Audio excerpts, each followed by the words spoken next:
ബാർകോഴ crime branch അന്വേഷിച്ചാൽ കൃത്യമായ വിവരം പുറത്തുവരില്ല എന്ന് UDF കൺവീനർ MM ഹസൻ. മുഖ്യമന്ത്രിയുടെ കീഴിലുള്ള ക്രൈംബ്രാഞ്ച് അന്വേഷിച്ചിട്ട് കാര്യമില്ല.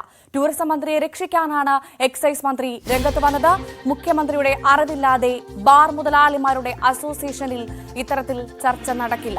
ജുഡീഷ്യൽ അന്വേഷണം വേണമെന്നും എക്സൈസ് മന്ത്രിയും ടൂറിസം മന്ത്രിയും രാജിവെച്ച ജുഡീഷ്യൽ അന്വേഷണം നേരിടണമെന്നും ഹസൻ പറയും. ഡ്രൈ ഡേ മാറ്റുന്നതിന് ഏറ്റവും കൂടുതൽ സമ്മർദ്ദം ചെലുത്തിയതാണ് ഞങ്ങൾക്ക് കിട്ടിയിട്ടുള്ള വിവരം.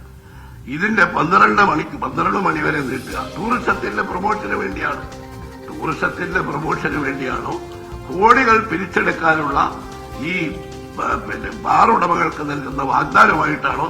അതൊക്കെ ജുഡീഷ്യൽ അന്വേഷണത്തിൽ പുറത്തു വരട്ടെ.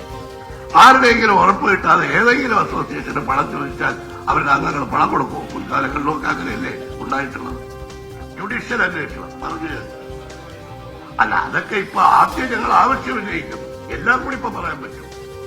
ഗവൺമെന്റ് ആ ആവശ്യത്തോടെ എങ്ങനെ പ്രതികരിക്കുമെന്ന് അറിയട്ടെ. അല്ല, മന്ത്രിമാരെല്ലാം പലരും വിദേശത്താണ്. സ്വദേശത്തേക്ക് വരുമ്പോ രാജിവെക്കണമെന്നായി പറഞ്ഞത്. പ്രതിപക്ഷം ആവശ്യപ്പെടുന്നു ഒരു ജുഡീഷ്യൽ അന്വേഷണം വേണം.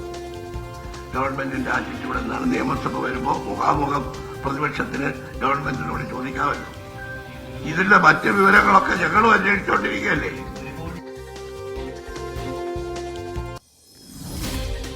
ഡാൻ കുര്യൻ വാർത്തയുടെ വിശദാംശങ്ങളുമായി ചേരുന്നു. പുതിയ ബാർകോഴ ആരോപണം പ്രതിഷേധം കടുപ്പിക്കുന്ന സാഹചര്യത്തിൽ ബാർകോഴ ക്രൈംബ്രാഞ്ച് അന്വേഷിച്ചാൽ കൃത്യമായ വിവരം പുറത്തുവരില്ല എന്നാണ് UDF കൺവീനർ MM ഹസൻ പറയുന്നത്. നമുക്കറിയാം, സംസ്ഥാന സർക്കാരിനെ വെട്ടിലാക്കുന്ന പുതിയ ആരോപണത്തിൽ വാർത്തയുടെ വിശദാംശങ്ങളുമായി ഡാൻ കുര്യൻ ചേരുന്നു. ഡാൻ, സർക്കാരിന്റെ തന്നെ അന്വേഷണ സംഘമായ ക്രൈംബ്രാഞ്ച് അന്വേഷിച്ചിട്ട് കാര്യമില്ല, സർക്കാർ വെട്ടിലാവുന്ന പുതിയ ആരോപണത്തിൽ എന്നാണ് MM ഹസൻ പറയുന്നത്, അല്ലേ? തീർച്ചയായിട്ടും ഭവ്യ, അതായത് സംസ്ഥാന സർക്കാരുമായി ബന്ധപ്പെട്ട് ഉയർന്നു വന്ന ഈ ആരോപണം വലിയ തരത്തിൽ രാഷ്ട്രീയ കേന്ദ്രങ്ങളിൽ ചർച്ചകൾക്ക് വഴിവെക്കുന്നതിന് ഇടയിലാണ് ഇന്ന് UDF ഏകോപന സമിതി യോഗം ചേർന്ന് തുടർ പ്രതിഷേധ സമരങ്ങൾ, അതായത് പ്രത്യക്ഷ സമരം ഇനി എങ്ങനെയായിരിക്കണമെന്ന കാര്യത്തിൽ ഒരു ധാരണയിലേക്ക് എത്തിയിരിക്കുന്നത്. അതിൽ കൃത്യമായി എടുത്തിരിക്കുന്ന തീരുമാനം വരുന്ന ജൂൺ 10-ാം തീയതി നിയമസഭാ സമ്മേളനം തുടങ്ങുകയാണ്. നിയമസഭയിൽ പ്രതിപക്ഷം ഇക്കാര്യം ആവശ്യപ്പെടും. അതായത് ജുഡീഷ്യൽ അന്വേഷണം പ്രഖ്യാപിക്കാൻ സർക്കാർ തയ്യാറാകണമെന്ന ആവശ്യം മുമ്പോട്ട് വെക്കും. അതോടൊപ്പം തന്നെ 2 മന്ത്രിമാർ, അതായത് എക്സൈസ് മന്ത്രി MP രാജേഷും ടൂറിസം മന്ത്രിയും രാജിവെച്ചുകൊണ്ട് വേണം ഈ ജുഡീഷ്യൽ അന്വേഷണത്തിന്റെ ഭാഗമാകാൻ എന്ന കാര്യവും പ്രതിപക്ഷം ഉന്നയിക്കും.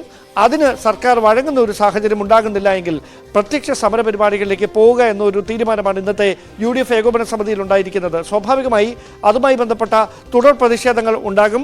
തൃത്താലയിൽ ഇന്ന് MP രാജേഷിന്റെ ഓഫീസിലേക്ക് നടന്ന മാർച്ചിന് സമാനമായ തരത്തിൽ വരും ദിവസങ്ങളിലും ഇതുമായി ബന്ധപ്പെട്ട തുടർ പ്രതിഷേധ പരിപാടികൾ കാണും. പക്ഷേ ഔദ്യോഗികമായി നിയമസഭയിൽ ഇക്കാര്യം സർക്കാരിനോട് ആവശ്യപ്പെട്ട് സർക്കാർ അതിന് വഴങ്ങുന്നില്ല എങ്കിൽ പ്രത്യക്ഷ സമരവുമായി മുമ്പോട്ട് വരിക എന്നൊരു രാഷ്ട്രീയ തീരുമാനമാണ് UDF കൈക്കൊണ്ടിരിക്കുന്നത്. കിട്ടിയ ഒരു അവസരമാണ്. സർക്കാരിനെ പ്രതിരോധത്തിലാക്കുന്നതിന് വേണ്ടി അത് പരമാവധി ഉപയോഗിക്കാനുള്ള ഒരു നീക്കം തന്നെ UDFന്റെ ഭാഗത്തു നിന്ന്, പ്രത്യേകിച്ച് പ്രതിപക്ഷത്തിന്റെ ഭാഗത്തു നിന്ന് ഉണ്ടാകുന്നു വേണം കരുതാൻ. ഭവ്യ, തീർച്ചയായും സംസ്ഥാന സർക്കാരിനെ പിടിച്ചുലയ്ക്കുന്ന പുതിയ ബാർകോഴ ആരോപണത്തിൽ പ്രതിഷേധം തുടരാനാണ് കോൺഗ്രസിന്റെ പ്രതിപക്ഷത്തിന്റെ തീരുമാനം. ഡാൻ കുര്യനാണ് വിശദാംശങ്ങൾ പങ്കുവച്ചത്.